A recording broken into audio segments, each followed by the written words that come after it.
गजाननाला वंदन करून, मातपित्याला नमन करून आज मी तुम्हाला गीतेचा 17वा अध्याय सांगत आहे. जे श्रवण केल्याने मनुष्य सगळ्या तामस राजस प्रवृत्तीपासून मुक्त होऊन जातो आणि सात्विक बनतो. ओम नमो भगवते वासुदेवाय. हे अर्जुना, जो यज्ञशास्त्र विधीने युक्त केलेला आहे तसेच करणेच कर्तव्य आहे असे मनाचे समाधान करून फलाची इच्छा न ठेवणारा पुरुषांकडून केले जातो तो यज्ञ सात्विक आहे.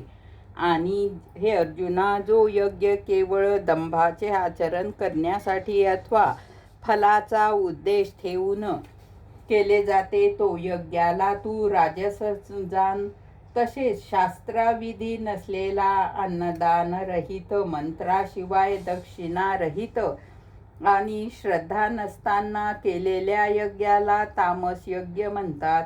हे अर्जुना, देवतांना, ब्राह्मण, गुरु आणि ज्ञानी लोकांचे पूजन तसेच पवित्रता, सरलता, ब्रह्मचर्य आणि अहिंसा हे शारीर संबंध तप म्हटले जाते. तसेच उद्वेजजन्य नसलेले प्रिय, हितकारक आणि यथार्थ भाषण असते. आणि वेदशास्त्राचे अध्ययन तसेच परमेश्वराच्या नाम जपाचा अभ्यासे निसंशय वाणीने तप म्हटले जाते. तसेच वाणीची प्रसन्नता आणि शांत स्वभाव, त्याचप्रमाणे भगवंताचे चिंतन करण्याचा स्वभाव, मनाचाही निग्रह आणि अंतकरणाची पवित्रता असे जे मनाचे तप म्हटले जाते. परंतु हे अर्जुना, फलाची इच्छा न करणाऱ्या निष्काम योगी पुरुषाद्वारे परमश्रद्धेने केलेले ते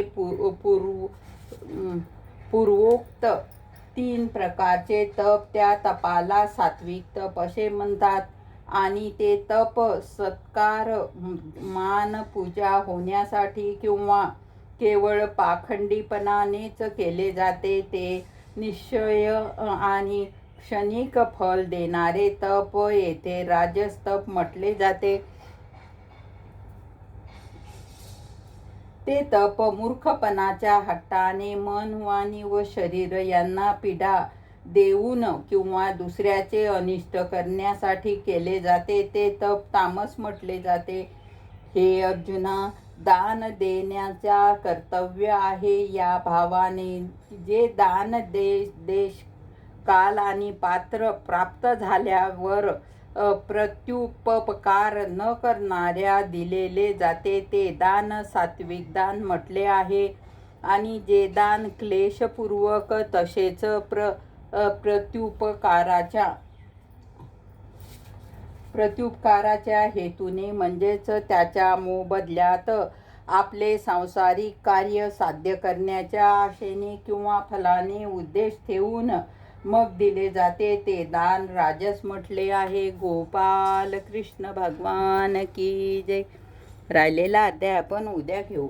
ओम नमो भगवते वासुदेवाय. ओम नमो भगवते वासुदेवाय. हरये नमः, हरये नमः, हरये नमः.